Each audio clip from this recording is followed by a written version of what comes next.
দ্বিতীয় খণ্ড, দ্বিতীয় পরিচ্ছেদ। গুরু শিষ্য সংবাদ, গুহ্য কথা। সন্ধ্যা হইল। ফরাস কালী মন্দিরে ও রাধাকান্ত মন্দিরে ও অন্যান্য ঘরে আলো জ্বালিয়া দিল। ঠাকুর ছোট খাটটিতে বসিয়া জগন্মাতা চিন্তা ও তৎপরে ঈশ্বরের নাম করিতেছেন। ঘরে ধুনো দেওয়া হইয়াছে। একপার্শ্বে একটি পিল সুজে প্রদীপ জ্বলিতেছে। কিয়ৎক্ষণ পরে শাঁখ ঘণ্টা বাজিয়া উঠিল। কালীবাড়িতে আরতি হইতেছে। শুক্লা দশমী তিথি, চতুর্দিকে চাঁদের আলো। আরতির কিয়ৎক্ষণ পরে শ্রীরামকৃষ্ণ ছোট খাটটিতে বসিয়া মণির সহিত একাকী নানা বিষয়ে কথা কহিতেছেন। মণি মেজেতে বসিয়া আছেন। শ্রীরামকৃষ্ণ মণির প্রতি, নিষ্কাম কর্ম করবে। ঈশ্বর বিদ্যাসাগর যে কর্ম করে সে ভালো কাজ, নিষ্কাম কর্ম করবার চেষ্টা করে। মণি, আজ্ঞা হাঁ। আচ্ছা, যেখানে কর্ম সেখানে কি ঈশ্বর পাওয়া যায়? রাম আর কাম কি একসঙ্গে হয়? হিন্দিতে একটা কথা সেদিন পড়লাম, যাহা রাম তাহা নাহি কাম, যাহা কাম তাহা নাহি রাম। শ্রীরামকৃষ্ণ, কর্ম সকলেই করে, তাঁর নামগুণ করা এও কর্ম।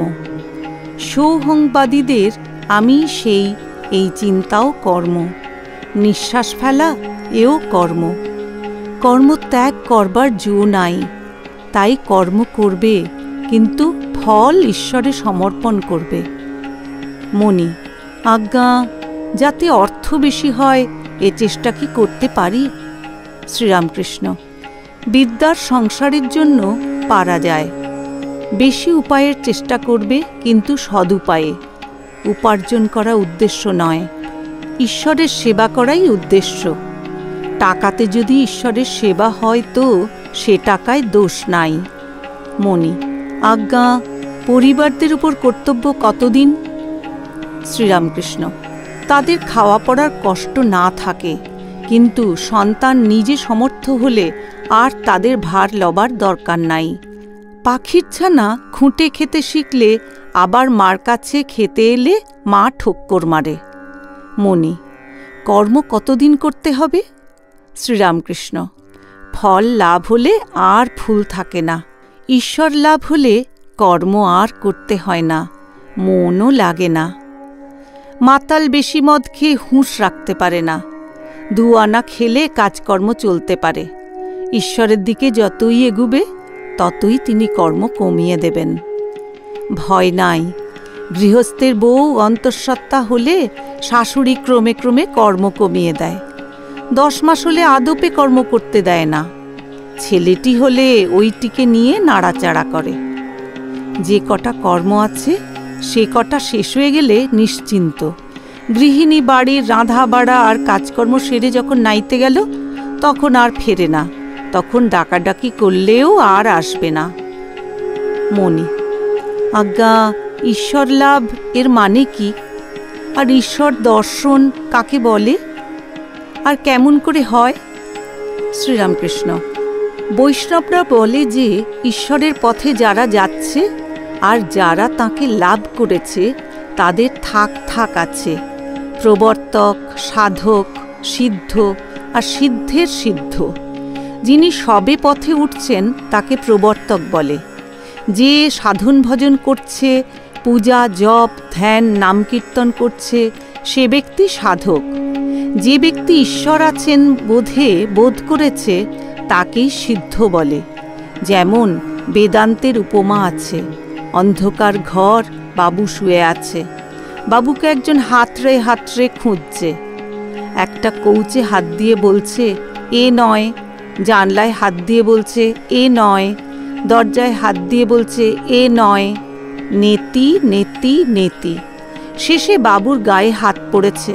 তখন বলছে ইহো, এই বাবু, অর্থাৎ অস্থি বোধ হয়েছে।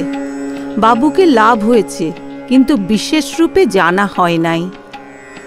আর এক থাক আছে, তাকে বলে সিদ্ধের সিদ্ধ।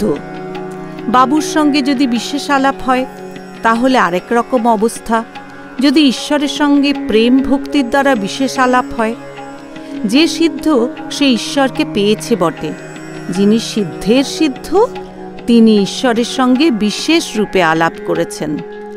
কিন্তু তাকে লাভ করতে হলে একটা ভাব আশ্রয় করতে হয়, শান্ত, দাস্য, সখ্য, বাৎসল্য বা মধুর।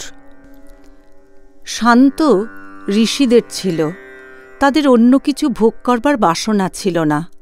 যেমন স্ত্রীর স্বামীতে নিষ্ঠা, সে জানে আমার পতি কন্দর্প। দাস্য যেমন হনুমানের, রামের কাজ করবার সময় সিংহতুল্য। স্ত্রীরও দাস্যভাব থাকে, স্বামীকে প্রাণপণে সেবা করে। মার কিছু কিছু থাকে, যশোদারও ছিল। সখ্য বন্ধুর ভাব, এসো এসো, কাছে এসে বসো। শ্রীদামাদি কৃষ্ণকে কখনো এঁটো ফল খাওয়াচ্ছে, কখনো ঘাড়ে চড়ছে। বাৎসল্য যেমন যশোদার, স্ত্রীরও কতকটা থাকে, স্বামীকে প্রাণ চিরে খাওয়ায়। ছেলেটি পেট ভরে খেলে তবেই মা সন্তুষ্ট।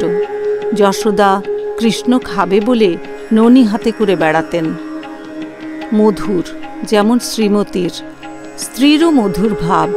এ ভাবের ভিতরে সকল ভাবই আছে, শান্ত, দাস্য, সখ্য, বাৎসল্য। মণি, ঈশ্বরকে দর্শন কি এই চক্ষে হয়? শ্রীরামকৃষ্ণ, তাঁকে চর্মচক্ষে দেখা যায় না। সাধনা করতে করতে একটি প্রেমের শরীর হয়, তার প্রেমের চক্ষু প্রেমের কর্ণ। সেই চক্ষে তাঁকে দেখে, সেই কর্ণে তার বাণী শোনা যায়। আবার প্রেমের লিঙ্গ যোনি হয়। এই কথা শুনিয়া মণি হো হো করিয়া হাসিয়া ফেলিলেন। ঠাকুর বিরক্ত না হইয়া আবার বলিতেছেন, শ্রীরামকৃষ্ণ, এই প্রেমের শরীরে আত্মার সহিত রমণ হয়। মণি আবার গম্ভীর হইলেন। শ্রীরামকৃষ্ণ, ঈশ্বরের প্রতি খুব ভালোবাসা না এলে হয় না।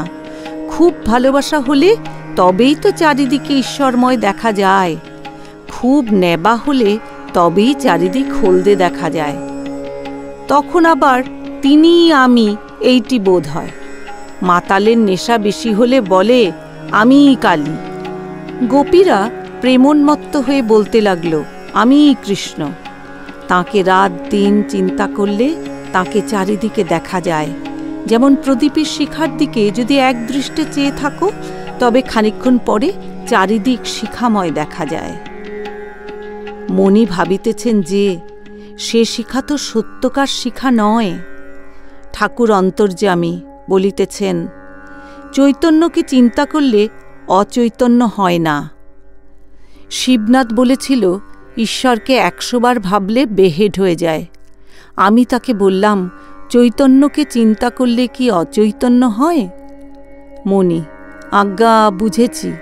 এ তো অনিত্য কোনো বিষয় চিন্তা করা নয়। যিনি নিত্য চৈতন্যস্বরূপ, তাঁতে মন লাগিয়ে দিলে মানুষ কেন অচৈতন্য হবে? শ্রীরামকৃষ্ণ প্রসন্ন হইয়া, এইটি তাঁর কৃপা। তাঁর কৃপা না হলে সন্দেহ ভঞ্জন হয় না। আত্মার সাক্ষাৎকার না হলে সন্দেহ ভঞ্জন হয় না।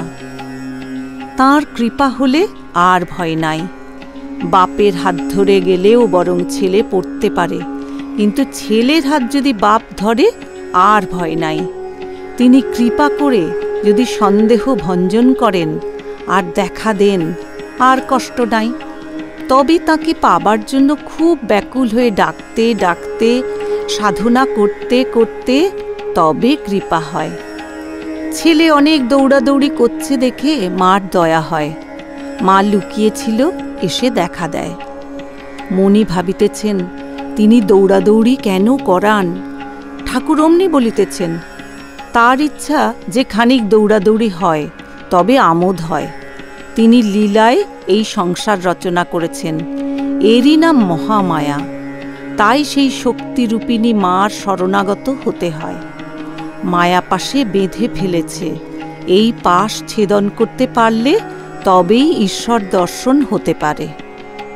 শ্রীরামকৃষ্ণ, তাঁর কৃপা পেতে গেলে আদ্যাশক্তি রূপিণী তাঁকে প্রসন্ন করতে হয়। তিনি মহামায়া। জগৎকে মুগ্ধ করে সৃষ্টি স্থিতি প্রলয় করছেন। তিনি অজ্ঞান করে রেখে দিয়েছেন। সেই মহামায়া দ্বার ছেড়ে দিলে তবে অন্দরে যাওয়া যায়। বাহিরে পড়ে থাকলে বাহিরের জিনিস কেবল দেখা যায়, সেই নিত্য সচ্চিদানন্দ পুরুষকে জানতে পারা যায় না। তাই পুরাণে কথা আছে, চণ্ডীতে মধুকৈটভ বধের সময় ব্রহ্মাদি দেবতারা মহামায়ার স্তব করছেন। শক্তি জগতের মূলাধার। সেই আদ্যাশক্তির ভিতরে বিদ্যা ও অবিদ্যা দুই আছে। অবিদ্যা মুগ্ধ করে। অবিদ্যা যা থেকে কামিনী কাঞ্চন মুগ্ধ করে। বিদ্যা যা থেকে ভক্তি, দয়া, জ্ঞান, প্রেম ঈশ্বরের পথে লয়ে যায়। সেই অবিদ্যাকে প্রসন্ন করতে হবে। তাই শক্তির পূজা পদ্ধতি। তাঁকে প্রসন্ন করবার জন্য নানাভাবে পূজা, দাসীভাব, বীরভাব, সন্তানভাব। বীরভাব অর্থাৎ রমণ দ্বারা তাকে প্রসন্ন করা। শক্তি সাধনা সব ভারী উৎকট সাধনা ছিল, চালাকি নয়। আমি মার দাসীভাবে, সখীভাবে 2 বৎসর ছিলাম। আমার কিন্তু সন্তান ভাব, স্ত্রীলোকের স্তন মাতৃস্তন মনে করি। মেয়েরা এক একটি শক্তির রূপ। পশ্চিমে বিবাহের সময় বরের হাতে ছুরি থাকে, বাংলাদেশে জাঁতি থাকে, অর্থাৎ ওই শক্তিরূপা কন্যার সাহায্যে বর মায়াপাশ ছেদন করবে। এটি বীরভাব। আমি বীরভাবে পূজা করি নাই। আমার সন্তান ভাব। কন্যা শক্তিরূপা। বিবাহের সময় দেখো নাই বর বোকাটি পিছনে বসে থাকে, কন্যা কিন্তু নিঃশঙ্ক। শ্রীরামকৃষ্ণ। ঈশ্বর লাভ করলে তাঁর বাহিরের ঐশ্বর্য, তার জগতের ঐশ্বর্য ভুল হয়ে যায়। তাঁকে দেখলে তার ঐশ্বর্য মনে থাকে না। ঈশ্বরের আনন্দে মগ্ন হলে ভক্তের আর হিসাব থাকে না। নরেন্দ্রকে দেখলে তোর নাম কি, তোর বাড়ি কোথা, এসব জিজ্ঞাসা করার দরকার হয় না। জিজ্ঞাসা করবার অবসর কই? হনুমানকে একজন জিজ্ঞাসা করেছিল, আজ কি তিথি? হনুমান বললে, ভাই আমি বার, তিথি, নক্ষত্র এসব কিছুই জানি না। আমি এক রাম চিন্তা করি।